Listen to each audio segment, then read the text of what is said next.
Welcome to episode 97 of Live with the Maverick. My name is Dominic Lee, founder of Maverick Actuary. We are a content community. Our mission is to maximize the impact and value of quant professionals on a global scale. The goal of this series is to educate our community on the most relevant themes in actuarial science, risk management, and analytics.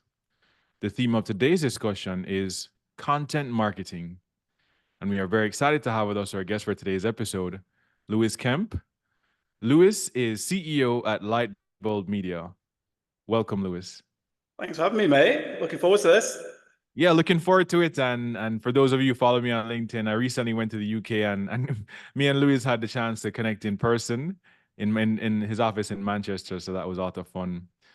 And I can tell everyone, just before we even start episode 2, just one of the most interesting and insightful posters on LinkedIn. You'll always be informed and entertained at the same time. Thanks, mate. Lovely intro. Yeah, and I'd just love to give you an opportunity to introduce yourself and tell us anything pertinent to your background. Yeah, definitely. So Lightbulb's been going for 6 years now. We basically help brands scale online through social media, content marketing, and paid advertising. I started it because I was rubbish at sales. So what do people who are bad at sales do? They go into marketing, where you get a lot less rejection. And then, yeah, I recently co-founded an online marketing education edutainment platform called the University of Creative Idiots, which teaches people all about how to keep up with marketing trends in the modern age, rather than go and spend 3 years going to university to get something that's already out of date by the time you finish the first module. So yeah, that's me. That's how I spend my days. One of the reasons I'm smiling is because you and your business partner recently released a video. So I'd recommend everyone to go and watch that on your LinkedIn. It was really funny to plug what's the name of the the program, the institute? University of Creative Idiots. Okay, great. Yeah, check that out. Now, yeah, so you talked a bit about your background at Lightbulb Media. One of the things you talk about regularly on your LinkedIn post is your past career experience, not just the current, but your past career experiences. So how would you describe your career trajectory if you take a step back, and how you got into marketing? Because I know, like you said, you didn't start in marketing. You had a few experiences before. Yeah, for me, it was kind of like traditional early career. And what I mean by that is, you try and do hospitality first and foremost. And I didn't last long in hospitality. I lasted 1 hour in hospitality before walking out. That is, props to anyone that can stay in that, because I cannot stand people. People are so rude. So I did that, and then I went into door-to-door sales, which is the next kind of rite of passage for young people who don't really know what they're doing. And that was fun, let's just say, getting told to F off 99 times a day, walking around in the rain, asking people to switch their energy or give to charity or whatever it was. To be honest, I shouldn't slate it so much, because genuinely, I do believe everyone should do that. Because rejection, you're gonna get it in life quite a lot. The world's not a nice place. And I think if I didn't go through that, as uncomfortable as it was, it wouldn't have served me in good stead coming into rooms and having negotiations with people and things like that. Because if you're just constantly, your actions are based on a fear of rejection, you're probably not going to be taking the right steps and decisions for you or your business. You're just trying to avoid that conflict, which is never good. The reason I'm laughing, by the way, everyone are smiling. I'm trying to keep it together, because every time you mention these experiences, I remember some of the LinkedIn posts you did, which are always really colorful, lots of humor and wit. Where the one with the door-to-day sales job, I'm not undermining your experience. I remember you talked about getting sacked for not having was it a can-do spirit or a can-do attitude? Yeah, it was a winner's mentality. They said I didn't have, because we were going around and we were doing energy switching. And I said, oh, there must be a database of people whose contracts are coming up to an end. So obviously they're going to be the most pertinent people to speak to, because they're at that period where they can switch. Oh, no, that's not sensible. Why would we do that? Why don't we just throw shit at the wall and see what sticks? And then, yeah, they said, oh, no, it's not a winner's mentality. But I was like, well, it's a logical mentality. And I've always been a very logical person. And some people I've realized, well, many people now I've realized I'm not logical people, and I don't understand it, because, emotions can skew decisions and viewpoints and things like that. So I tend to just always go with the hard data, and it's served me well so far. Yeah, yeah. Now, the theme of today's episode is content marketing, and those of you who listen to the podcast regularly, a lot of the times we talk about very specific things within the quantitative professional space.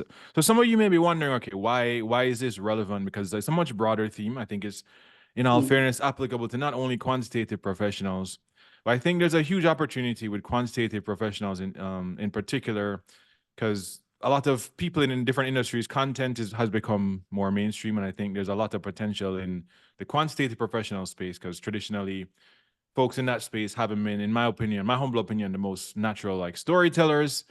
Folks who tend to be a bit more logical, in my opinion, tend to struggle with finding their authentic voice, telling compelling stories. And I think that there's a lot of potential in the content marketing and content creation space. So let's start with let's take a step back to set a tone for the conversation. What does content marketing mean to you?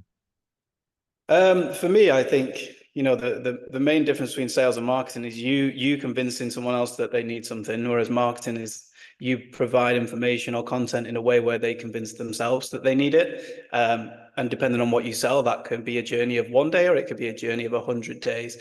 So for me, it's a culmination of content that gradually causes your target market, your target buyer, to convince themselves that you are the only choice for this and that they need your product or service. Yeah. And what I like about the idea of content marketing is, I know ultimately when you think of any marketing, it leads to the most natural thing you think of is sales. But I think what's nice about it is that I like the term conversion, because sales is, of course, like the most common and relatable metrics. But I think the content world has opened up, other goals as well, other forms of conversion, and we'll talk about those a little bit later. But a closely related concept to content marketing, when I think of content marketing, certainly think of creation, publishing, the distribution, a lot of different elements, but specifically content creation. So why is it important for professionals to create content today, regardless of industry? I think ultimately you've got to be very switched on to what's happening with the generational shift. With a lot of industries, it used to be, a handshake or a person you met on the golf course, and everything was kind of done offline in little rooms here and there. But actually now, everyone's got the whole internet at their fingertips. People consume on social. It doesn't matter whether it's B2C or B2B. People are people. They spend their time on social media to distract, whatever it may be. And particularly if your clients are on there, you need to understand what platform they're on. And then number two, you have to understand what language they speak. Because some people are actively out there looking for a solution, they are problem aware. And then some people don't actually know that they have a problem yet. So rather than trying to compete with the 3%, with everyone else competing for the 3% of people that are ready to buy, there's so many other people there that you could nurture, put into your pipeline, so that when they are ready, you are the first choice and you're not having to compete on Google Ads or whatever it may be. It's kind of, well, I'm going to go to Dom because Dom's, told me everything that I need to know, overcome all the purchase blockers. I've seen some social proof. Why would I go to anyone else? And I think people get so hung up on that because content marketing is not like a PPC style, switch it on and see instant results.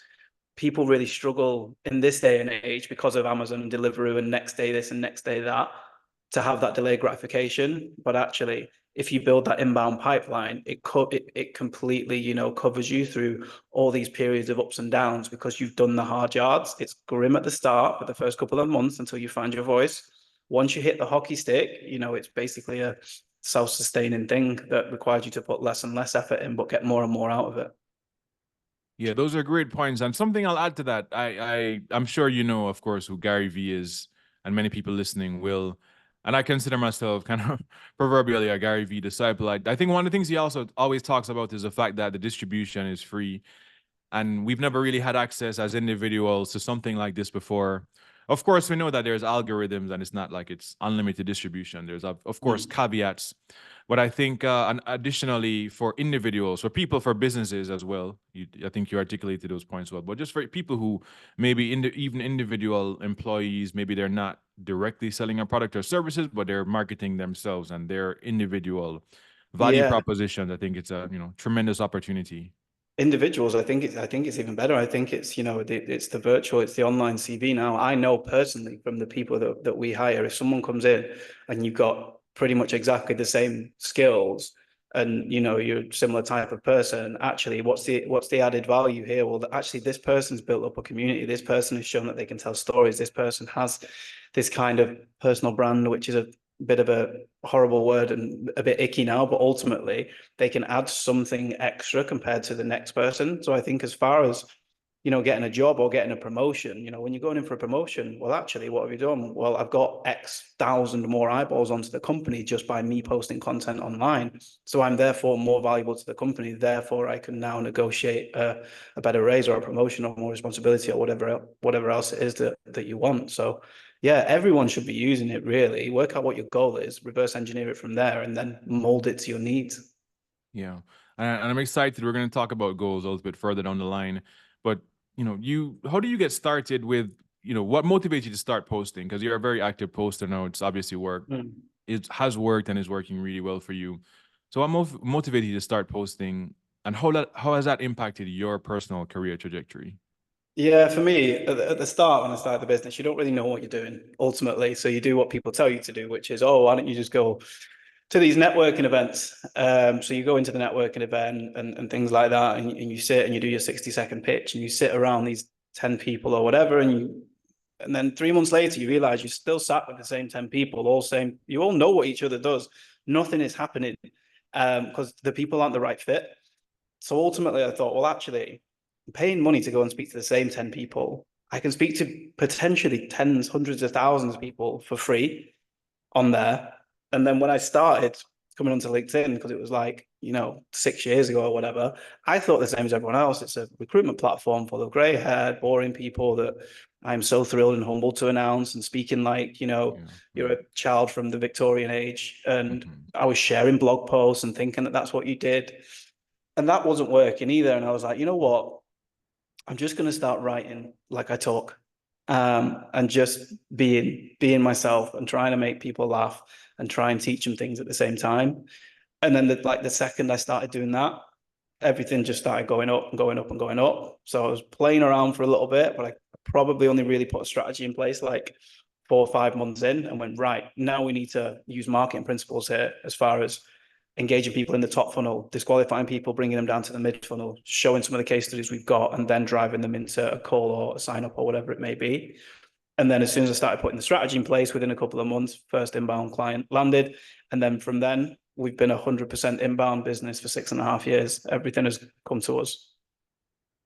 Yeah, that's an excellent success story. Now, working with clients, I can imagine that something you've seen is like oftentimes there's some inertia to post. People might be apprehensive to get started. Yeah. No, so you've seen many different clients. So from the clients that you've seen, like what would you say if there's a particular barrier, the biggest barrier, the most common barrier to people posting, whether it was before they started working with you or when they're working with you? What do you see as the biggest barrier? It is. I'd say there's two. There's the fear of actual posting as far as what are other people going to think, and that's kind of, I don't know, like a self-esteem thing, because ultimately, does it really matter what anybody thinks other than the people that you're actually speaking to, whether that be a potential employer or whether that be a potential client, for instance? And then I would say on the other side of things, it's people knowing actually what to write as well. That whole creative process. Well, how do I think of ideas? And then, is this going to be creative enough? People will write these posts and they go, right, I'm going to post it. And then they'll panic last minute and not post it. And there'll be lots of them just left in their drafts because they'll panic at the last minute and think, oh, it's not good enough. And they'll kind of self-edit and self-qualify them out of it. So they're the two main ones that we kind of have to overcome and change that mindset rather than just delivering content for them. We have to put them in the mindset of, I want to post, and this is going to be valuable to the person 2 steps behind who's saying what I needed to hear 2 years ago. That's who you've got to speak to ultimately. When you talked about the fear of posting, is some of it fear of what other people think? Yeah, 100%, 100%. And it's always weird people as well, like my ex-colleagues or my ex-partner. And I'm like, who the fuck cares what your ex-boyfriend thinks about this? Like, if he sat, like, I don't know, pushing the trolleys around an Aldi car park, do you think, like, why am I bothered about that person's opinion? Like, that's your ex for a reason. It's your ex-employer or your ex-colleagues or your ex-partner for a reason. Like, and you're always going to get those people who deflect and go, haha, I can't believe you're doing that. Like, people did it at the start with me. They're like, why are you not posting on Instagram? Why are you posting on LinkedIn instead? The same people 6 years later are asking for jobs. So it's people just deflect on things that they're not brave enough to do yet. And a lot of the messages you will get when you do start posting will be DMs, because people don't want to engage publicly, particularly in certain industries. They'll say, oh, you know what, I thought that too, and I really wanted to say it, but I can't because I'm, hamstrung by red tape in this company, or it's a bit sensitive or whatever. And it's those little boosts that keep you coming back and going, yeah, you know what, people are reading this and people do care. Yeah, I couldn't agree more. And later on, we'll talk about perhaps some of the methods to get rid of those barriers. But something that you just mentioned, which I want to circle back with, you talk about the funnel. An important concept for anyone involved in marketing is the conversion funnel, since ultimately marketing should lead to something. It doesn't exist in a vacuum. How would you describe the conversion funnel and its 3 stages? Yeah, I would say top funnel is basically an awareness piece. It's letting people know that you're there. And for me, the top funnel should also be making you relatable and making you likable. Because the problem is the mid funnel is then when you're sharing social proof or stories or case studies and things that you've done that show people that you know your stuff. And the problem is here, because bottom funnel is the bit that comes after that. That's where you may ask and you go, I'm amazing at this. The problem is most people come in straight at the mid funnel and they go, hello, everyone, I'm amazing. Come and work with me. And you go, I don't know who you are. I don't care who you are. I don't care what you do. I don't feel any form of affinity towards you, because they've neglected that. And don't get me wrong, they're very credible. Most people that come to us, they're incredibly credible, but they're just not approachable because they've just been going in and going, buy from me, do this, do that. I'm amazing. I'm amazing. Well, actually, if you come a little bit higher and you can relate to people on wider universally relatable topics like, parenting or education or politics or business or your journey, then it doesn't matter if that person is not even in your ideal audience. They will like you, they will support the content, they will push your content into their network, which will have some of your ideal clients into it. So don't focus on just sitting in that bubble of trying to engage your peers by using, the jargon, high jargon terms, and making yourself try and sound smart, because ultimately your ideal kind of buyer or employer or whatever it may be doesn't speak like that. The only thing people you're going to impress are people at the same level as you, your peers. And if you do that, you never reach a wider audience. And that's the way that you actually scale, by making sure that you have a very, very clear structure of everything. And once you cast the net wide in the top, it's also very important to disqualify as well. So you might have seen some of my stuff where I'll post about things of like silly questions or, major red flags that we get from clients. Now, that is to put those people off from coming to us, because if we attract everyone and we market to everyone, I'm going to waste hours and hours on calls pre-vetting people to then figure out that they're not a good fit. So that's where you can pre-qualify people out as well, which I think is equally as important. People get addicted once they hit the top funnel to attracting people and getting lots of likes and things like that. But actually, as you just mentioned, it has to turn into money at some point. And getting them through that and getting the right people through that. Getting attention is easy. Getting the right attention is hard. Yeah. And getting the right attention to turn into money is where everything happens. That's where the magic happens. So yeah, you've got to have all of them in place. It's interesting that you mentioned that a lot of people come in or start at mid-funnel. From my observation, which obviously is not as refined as yours, I see a lot of people actually coming in at the bottom of the funnel. They come on LinkedIn and they're ready to sell something, and they wonder why people are not. I mean, it's not all about engagement. Of course, it's conversions, but you see that they're not getting much engagement, if any, on the post. I mean, not even to the point, I've seen you do many posts where you talk about one post I got 4 million impressions and one that got 13,000, but then the 13,000 led to conversions. I'm not even talking about like 30. Like they're probably not even they're literally getting no comments, no likes, like presumably very few impressions. And I think it's to your point, it's that top piece is very important.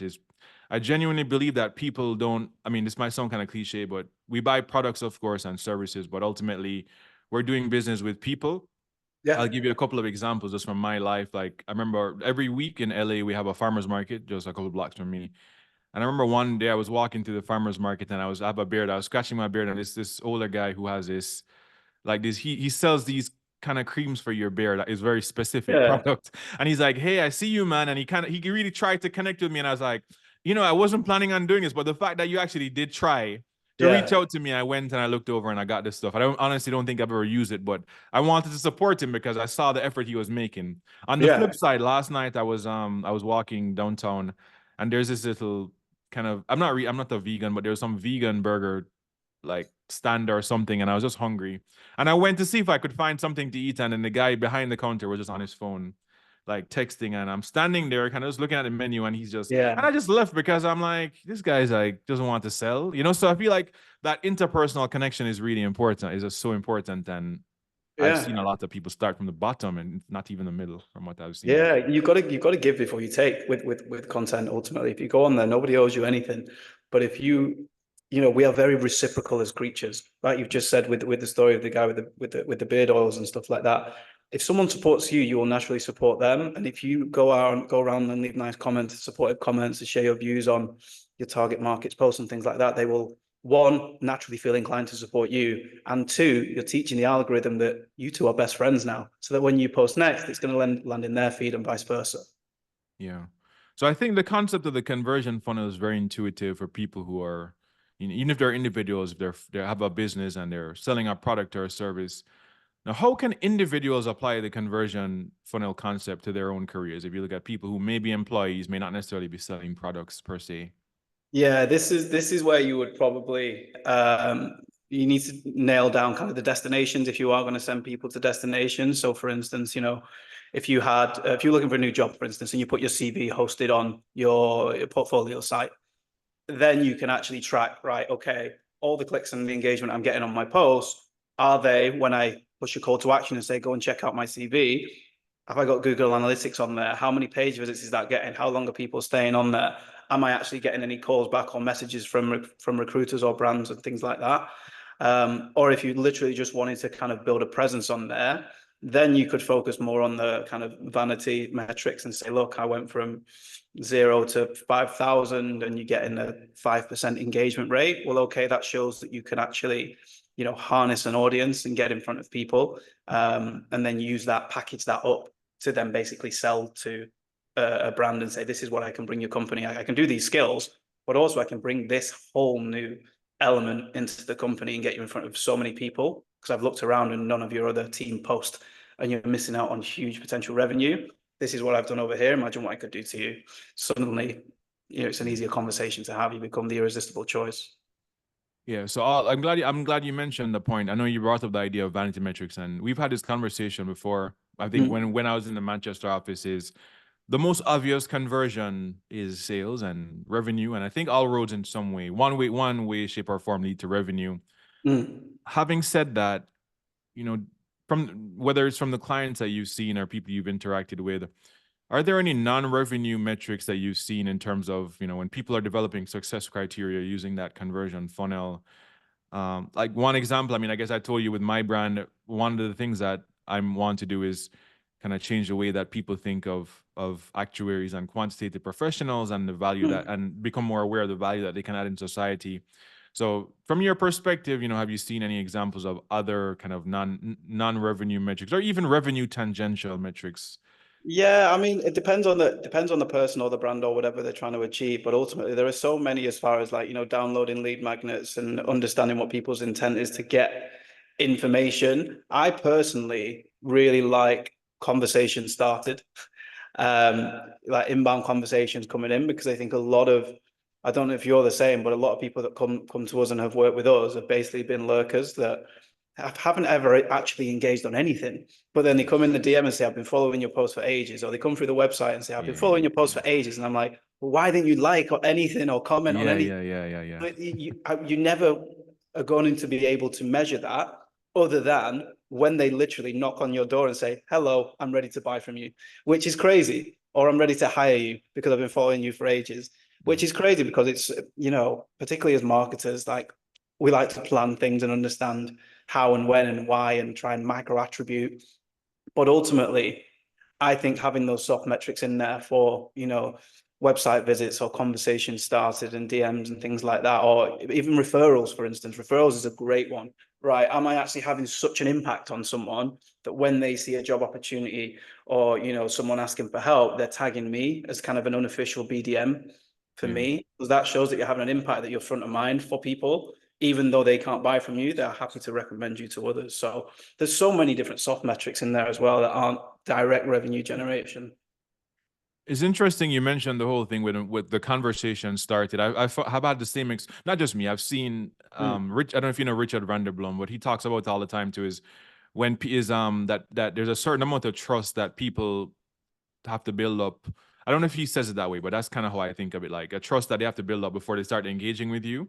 Like engage. I find that some of these social things, like engagement on social, is kind of like a learned behavior. It's a new way of communicating, and I think that people are sometimes skeptical of folks, and it just like you said, they'll follow your post for a very long time. They won't engage, and then ultimately, I don't know, maybe you say something, and finally they're comfortable liking or commenting. So that's something I've seen, and I I want someone to do like a psychological experiment, because there'll be times where where I have a post and it does really well, not just a post, many posts, like I do memes very often, and I get 100,000, 200,000 impressions, and then yeah, you'll pick up some followers. But I'm just thinking, based on how many people saw this, how is it that it only converted to that many followers? So sometimes I wonder what the psychology behind why people engage, why they follow, like you said, why they start conversations. I think that's quite interesting, and that might be a field, an emerging discipline. Who knows?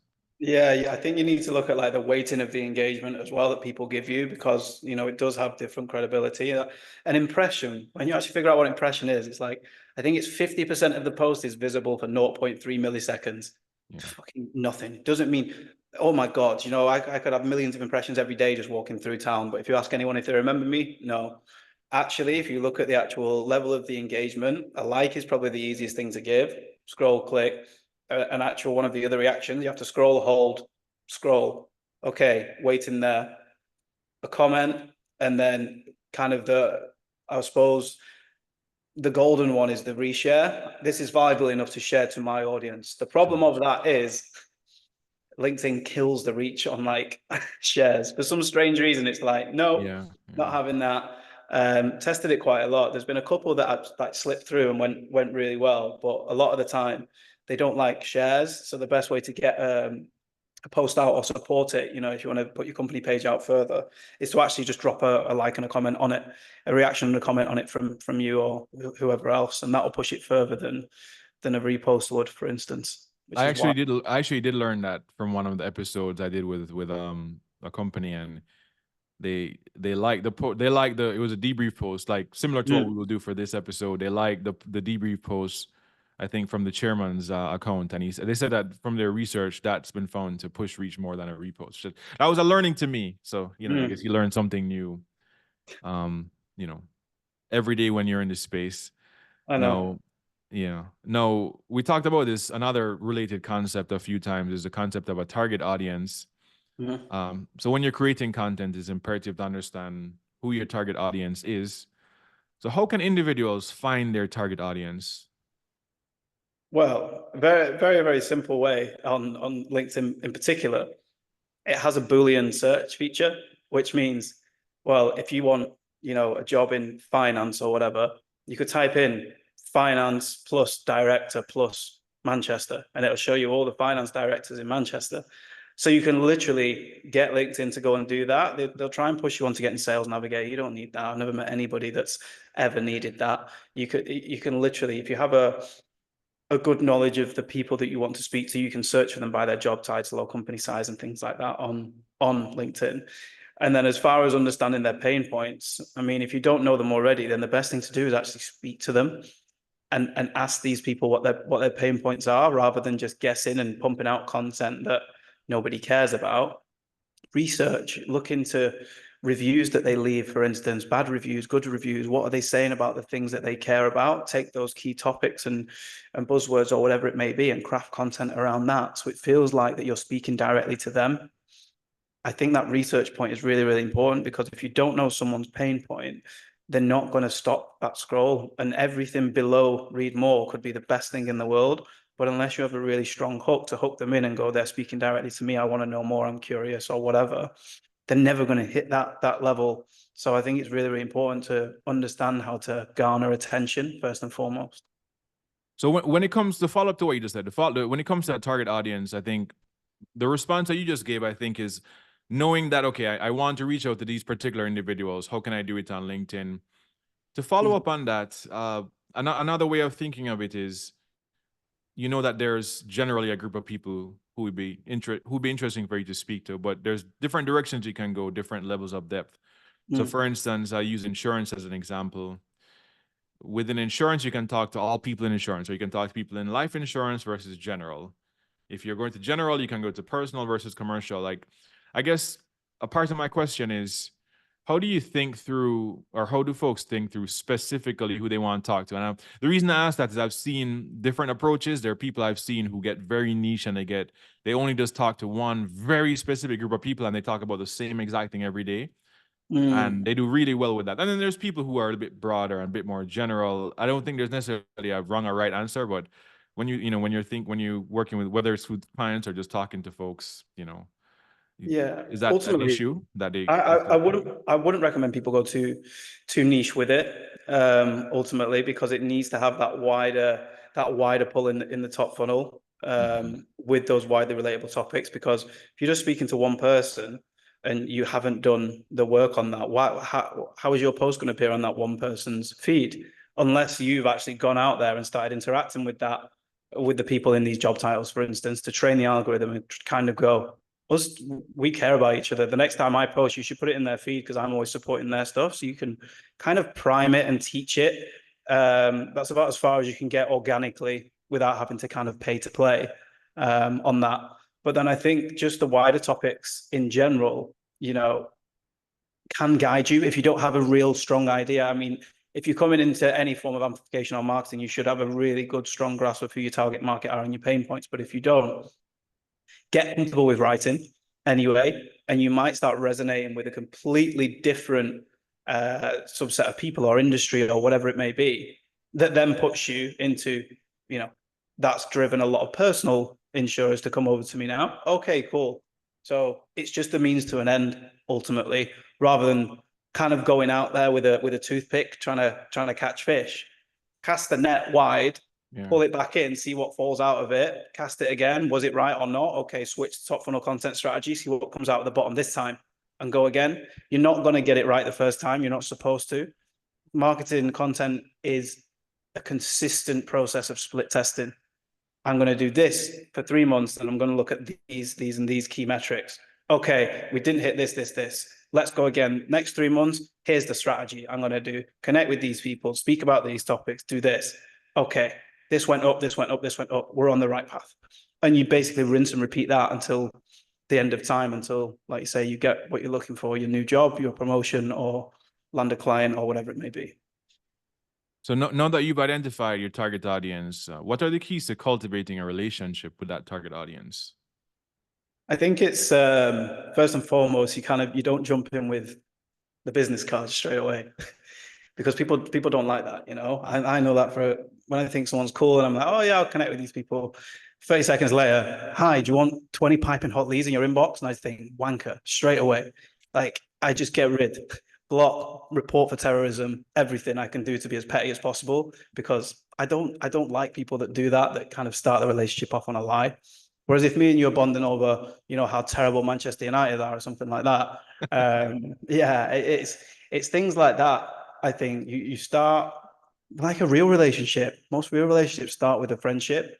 You like, you trust, and then either we work together or I can refer you to others. And then that is kind of cumulative interest. You do that with one person, and then they open you up to 10. And then with 3 of those, they open you up to 10 each. And before you know it, just by default, 6 degrees of separation, you have 500 people that think you're a really cool dude and would happily refer you to people. So I think focus on that first. Don't always think you're there just to sell, because the sales or whatever it is that you're looking for will come as a byproduct of just developing relationships, being likable, being relatable. There's thousands of people that do what you do. And if people just wanted one, they just go on Google it and say, oh, as you've just said, we work with people that we like, and we like people that are similar to us. So focus on the personal attributes first before you then drop a gentle hint in and say, oh, did you know I could help you out with that? Or if you need me to loop you in with this person, then no problem, I can do that for you. Give, and then you can take. Yeah. The flip side of I'm gonna play devil's advocate here, because you know there's no perfect answer. I just remember this one guy.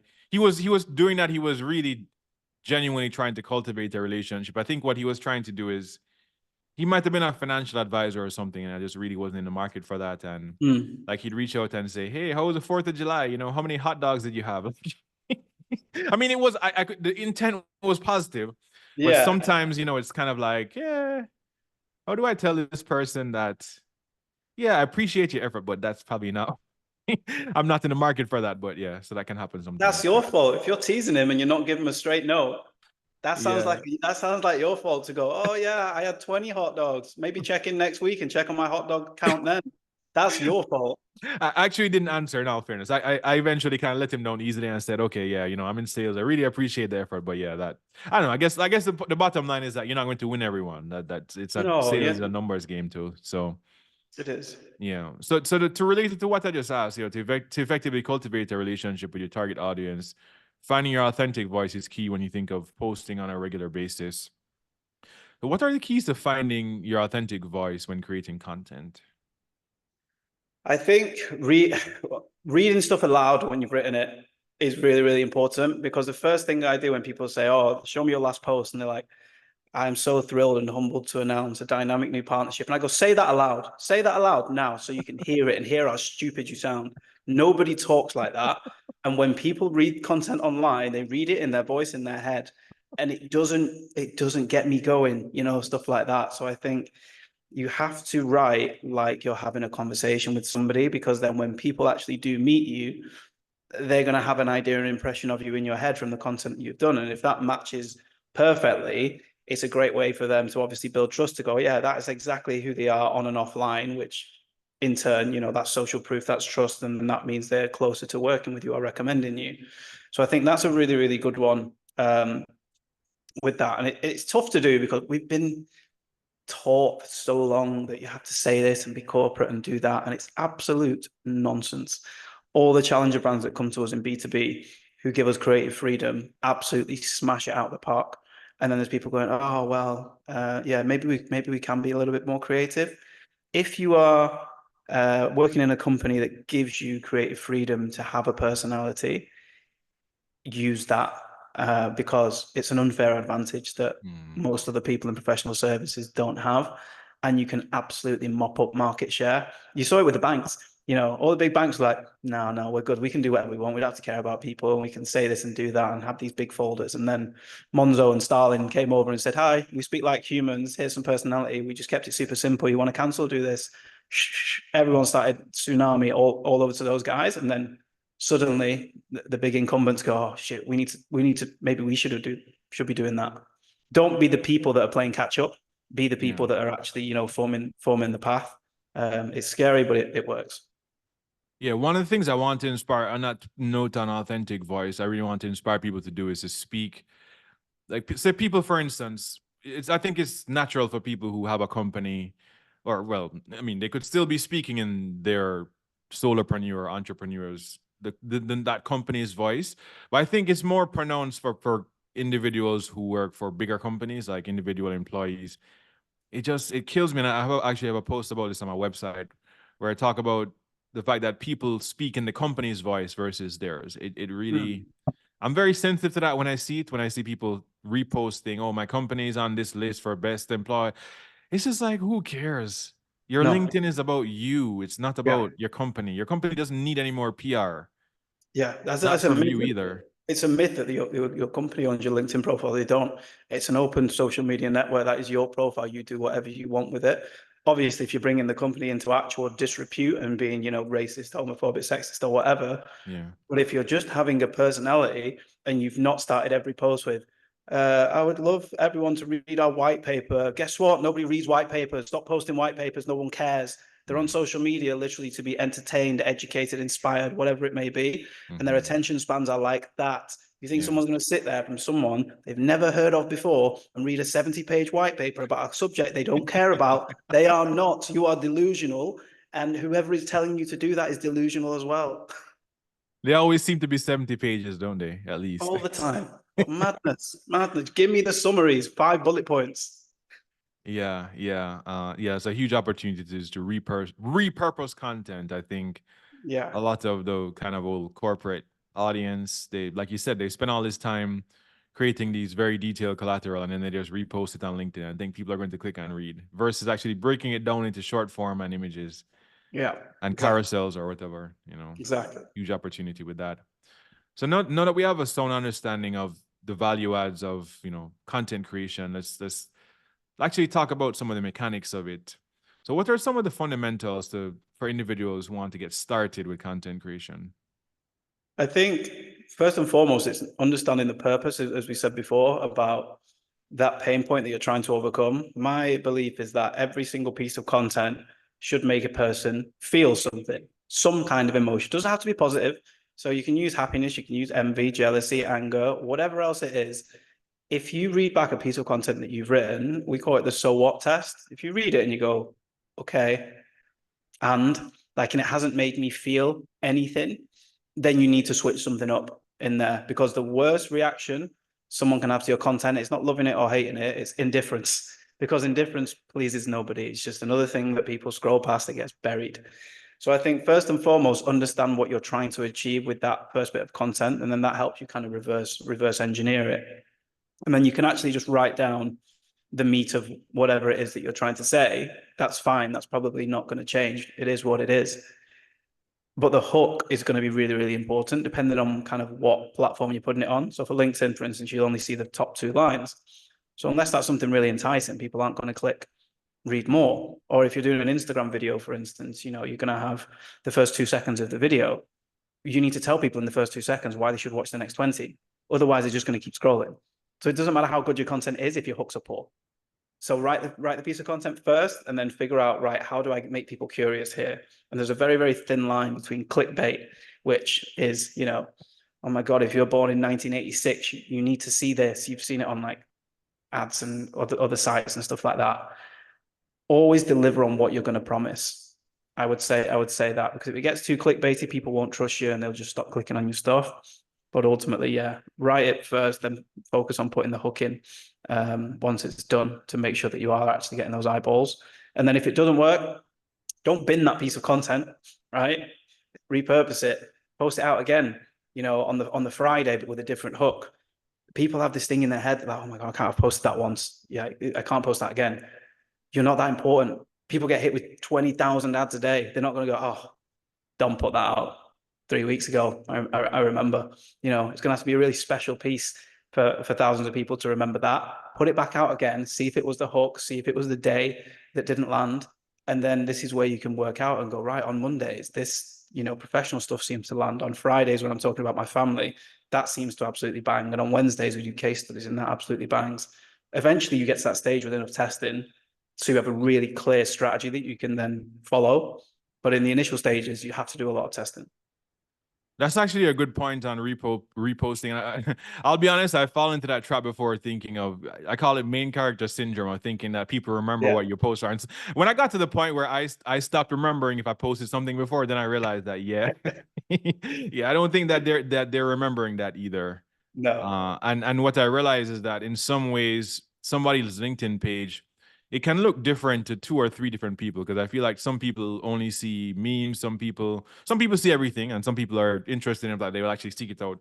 But some people will only see memes, some people will see podcast, like some people see different types. So like your page, it can seem like 3 different pages depending on the person. So to your point, I mean, I guess there's no downside to reposting. No, not at all. And one more thing you mentioned earlier, you talked about training the algorithm. I think Yeah. that's like, yeah.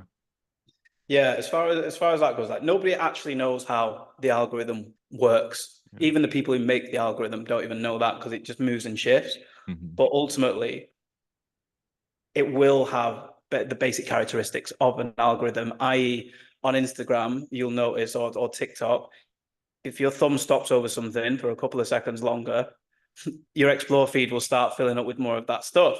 Mm-hmm. And then ultimately on LinkedIn, we've done a lot of testing with this as well. And if you're having like a DM conversation with somebody, or you've just commented on their post or whatever it may be, then you post, it tends to end up at the top of their feed because it goes, you're chatting, you know each other already. So this is going to be super relevant for you. All these algorithms care about is delivering the most relevant an engaging piece of information to that person to give them a great experience and keep them on the site longer. So you just need to convince it that it's with your potential new employer or a potential new client. And then, then it's the case of, okay, well, we'll give you the visibility. Now it's a case of, is your content good enough? Because Yeah. if you add 20 accountants, do a post about how you can help accountants, and then no accountants engage or get in touch, that's not a good post. That wasn't engaging enough because they've all seen it, and you can see in the data industries of these people accounting. Okay, well, it didn't land. It was tailored specifically for them. No one even liked it. Never mind comment or got in touch with me. Okay, I need to work on the content now. The visibility I can get, but I need to work on potentially the hook. Or I hooked them in and they commented, but they didn't go off site or sign up to this thing. So you can always pinpoint where the weaknesses are in the kind of content journey there. Something just came to me is regarding connections. I know people have different opinions on this. Are you an advocate of people actually sending connection requests? When I say people, like you if you're growing as a content creator, you sending connection requests to people in your space, or would you prefer for them to just follow you organically? And the reason I'm asking is because I feel like in the past I might have done kind of the connection thing on probably a regular cadence. And then I got to the point where honestly I just was so busy that I just let people follow me organically. And I was thinking that if they did that, then the people who actually took the time to follow you would be more dedicated. I never really tested it formally, but what I noticed recently was I tried like I said, I hadn't sent out connection requests in probably almost a year, and I sent it out for like a week or two. And I did get, obviously I got a higher uptick of new connections, but then in my engagement like really tanked. It was like huge sudden tank in not just both reach and engagement. So, and I didn't, who knows? I'm not saying that that was the reason, but I thought that was interesting. Is that something that a connection that you've seen in any testing that you've done? Yeah, it's kind of something that we do when we're ghostwriting for people, because when you're connecting with somebody, it needs to figure out if you're going to be friends or not. So if you send me a connection request and I accept it, it's pretty likely it's going to show me your most recent bit of content at the top of my feed if you've done something that day, for instance. And then if I don't engage on it, it'll go, next time Don post, don't put it high up in Lewis's feed. So ultimately you can do that. I'm a big advocate of kind of curating feeds, because when you put a post out, it only goes to a small proportion of your connections to see if they'll engage on it. So if you've got a big diluted thing from 20,000 people from your last company, for instance, or you've switched industries or whatever, well, I'm now talking about accounting, but actually I used to be in HR. So it's going to show this accounting post to 300 people in HR, and it's going to tell LinkedIn, no one cares about this, so it'll bomb. So I think having regular like calls and cutting people down and looking at it and going, right, is this person an ideal client or new employer or whatever? Could they be one in the future? Or are they going to have either of those two things in their network? If the answers are no, don't let them in. If the goal of your LinkedIn is to generate business or get a job or get leads, relevance matters. You don't want to be just feeling like you're screaming in an empty room. Some people come to us and go, 50,000 followers, but no one's engaging. And I was like, because they're not relevant and your content's not been good enough to engage them. So now you're gonna have to work hard to trim them down and have better content to get back in the right people's feeds, which is why I'm a big advocate against the dopamine addiction of chasing likes and followers for complete Yeah. vanity reasons. Yeah, no, I think it's key that there's always has to be an end goal. Mm. Now, in closing, something I want to circle back on from the beginning of the conversation is we talked about some of the barriers for people who are getting started with content and why they may not want to get started or be less inclined to get started. So what can they do to overcome, whether it's nerves, limiting beliefs, anything that prevents them from getting started, what, do you have any advice for people to overcome some of those emotions? Yeah, first and foremost, don't try and think of the ideas and drive yourself into that creative fatigue. Your comments, they are content as well.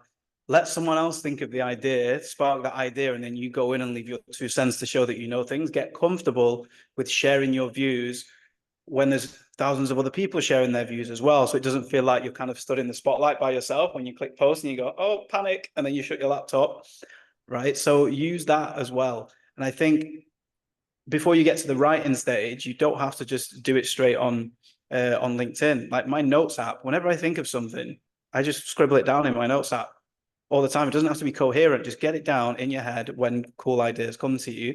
Keep that on you. And then when you actually do get to the stage where, oh, I need to post something or whatever, you've then got an ideas bank where you can go in and just get it sparked there and go, oh yeah, that did happen and that I did feel like that. And this is what people need to know about it, for instance.